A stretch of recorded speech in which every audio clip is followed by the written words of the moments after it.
Good morning, and welcome to this 10-ish minute edition of LNN.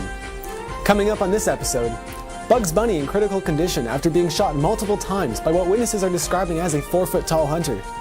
On the hour, Pooh Bear found stealing a jar of honey from rabbit in 100-acre woods. And our top story this afternoon, alleged Al-Qaeda-supported terror plot against a Via Rail train has been stopped by the RCMP-led investigation along with the FBI. Alex Freed has the details. Alex? Police say they have arrested two men accused of conspiring to carry out an Al-Qaeda-supported attack targeting a Via passenger train in the GTA, following a joint Canada-USA investigation involving law enforcement agencies from multiple jurisdictions.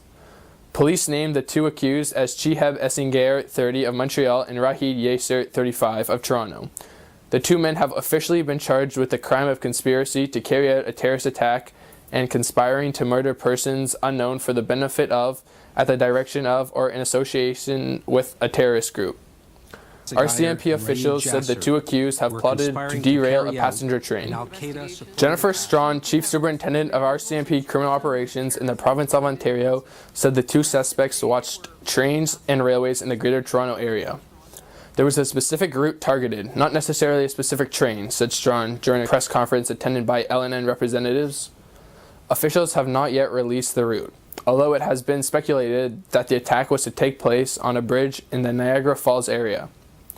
According to a Reuters report, U.S. law enforcement and national security sources said the alleged plot targeted a rail line between Toronto and New York City. The two men arrested are not Canadian citizens, but were in the country legally. Yasser was born in the UAE, while Chiheb was a native of Tunisia, who immigrated to Canada in 2008.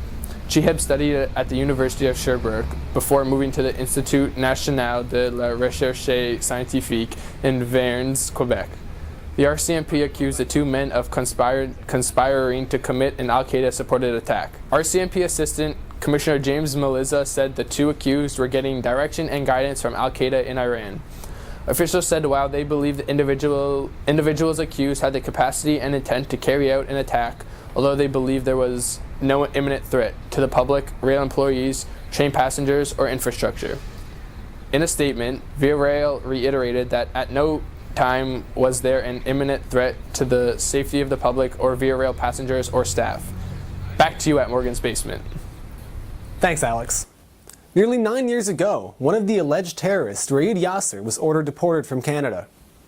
He'd been arrested by immigration officials, but released just 2 days later on a $3,000 bail posted by his uncle, Mahmoud Yasser. Yasser has been on a government terrorist watch list for over a year now, has a lengthy criminal record, and was almost kicked out of the country. However, he stayed, and was eventually pardoned. Rahid was born in Abu Dhabi in '77. However, he was not given an actual passport or citizenship. His father was of Muslim Sunni descent from the West Bank, and Israel didn't want him either. So here we are, in Canada, left with a man without a home, essentially without any official immigration status, being released by officials into the public. Yasser's family originally had declared refugee status after arriving here from Germany in 1993, and became citizens back in 2004, under the Deferred Removal Order class, DROC for short. His family, including his sister and two brothers, were granted status, excluding Rahid due to his history of convictions including fraud, failure to comply, and uttering death threats in 2001. Rahid was ordered deported back in 1998 for his convictions, but declared that he was a Palestinian and had nowhere to go, so he was released. The same happened in 2004, leading us to 2013, where he is now facing terrorism charges. We are also finding out more about the other suspect, a PhD student who is supposedly living a double life.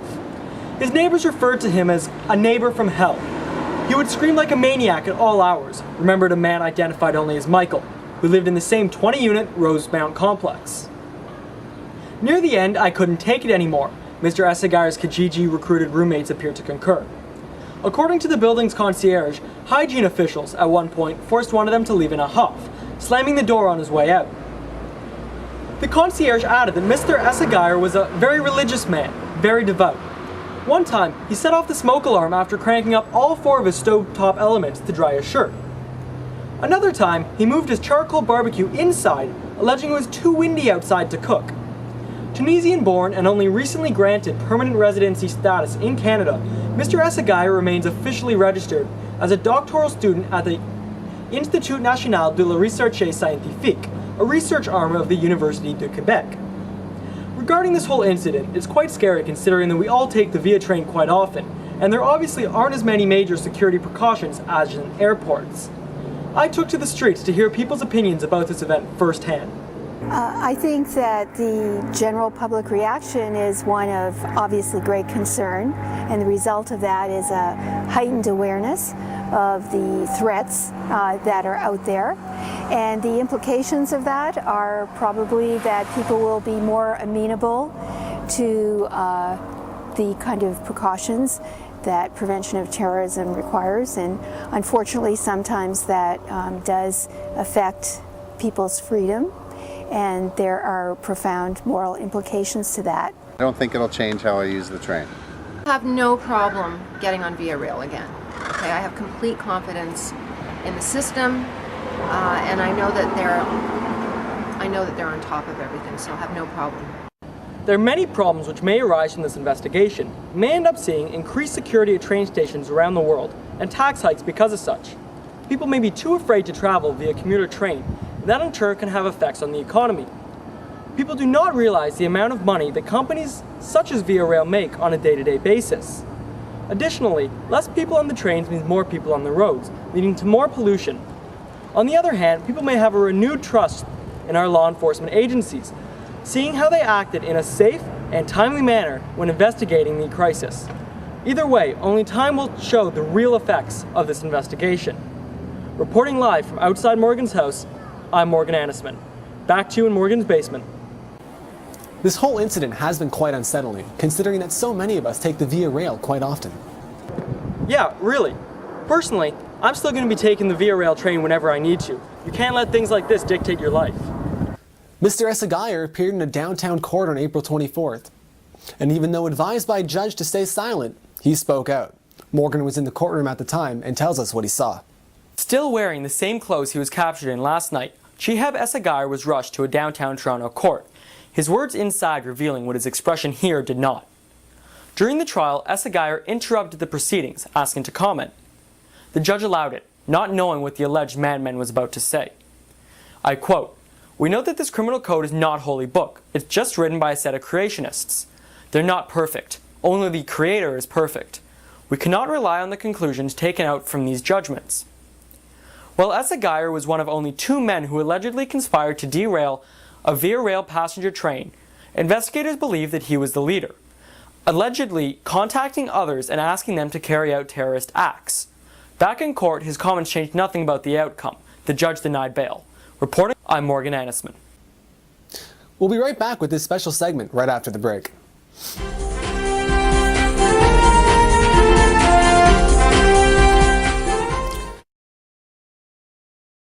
Are you having trouble cutting your bagel at school? Are you not allowed to bring a knife? If this situation sounds familiar, then we have a solution for you. The award-winning Brooklyn Bagel Slicer saves the day and a trip to the emergency room. Brooklyn Bagel Slicer was designed with your safety in mind. With incredible saw-like action, it cuts the bagel perfect every time. Just hold, slice, and enjoy. The Brooklyn Bagel Slicer is available for the low price of $19.99 through the Legal News Network website, or call the toll-free number at 416-555-5555. Welcome back to this special report. I'm Chandler Cornblum for the Legal News Network, coming to you from Morgan's basement. Our legal correspondent, Morgan's mom, has prepared a special segment outlining the charges related to this incredibly horrific case. Morgan's mom? The Criminal Code is a law that codifies most criminal offences and procedures in Canada. Its official long title is An Act Respecting the Criminal Law. The Criminal Code contains some defences, but most are part of the common law, rather than statute. Important Canadian criminal laws not forming part of the Code include the Firearms Act, the Controlled Drugs and Substances Act, the Canada Evidence Act, the Food and Drugs Act, the Youth Criminal Justice Act, and the Contraventions Act. The code can be very difficult to dissect by one without prior legal knowledge, seeing that there are thousands of pages. The ones relating to this case which the two suspects have been charged being Section 248, interfering with transportation facilities, Section 235, subsection 1, relating to murder, Section 83, subsection 2, the finance of terrorism, Section 83, subsection 13, participation in activity of terrorism group, and finally Section 83, subsection 21, instructing to carry out activity for a terrorist group.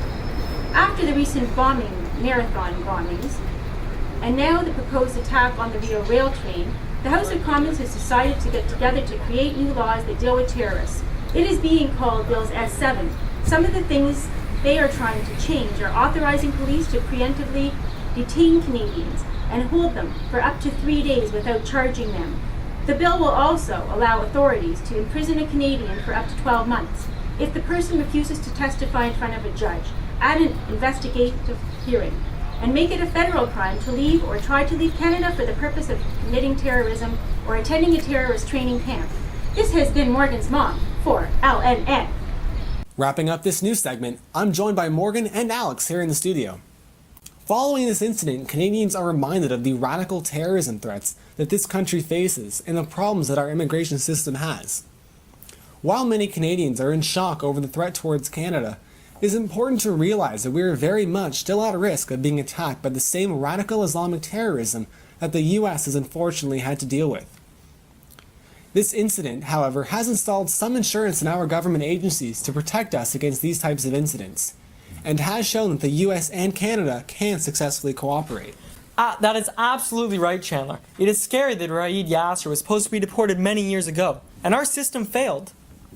The fact that Raed was able to stay in the country after such outrageous claims were made on more than one occasion, and was able to disappear into the public, shows that some necessary changes in our immigration system has to be made. He should have been deported back to Saudi Arabia in 2004 and given to the Saudis to deal with. It definitely shows that there are some major problems with our system, along with the fact that it took nearly 10 years for the rest of his family to be given proper status here in Canada. You know, I always thought that terrorism was just a general charge, and was what someone would be charged with in this type of incident. However, there are specific charges pertaining to terror incidents that are applied separately. It'll be interesting to see what happens with Bill S7 and exactly what the two alleged terrorists will be charged with. Yeah, I had no idea what this S7 bill was before this incident. I mean, I've heard of it, but never actually realized what it was and what it entitled authorities to do. That's it for this LNN special segment. Thanks for joining us. On behalf of the three-man crew here at the Legal News Network in Morgan's basement, we wish you a wonderful day. Thank you.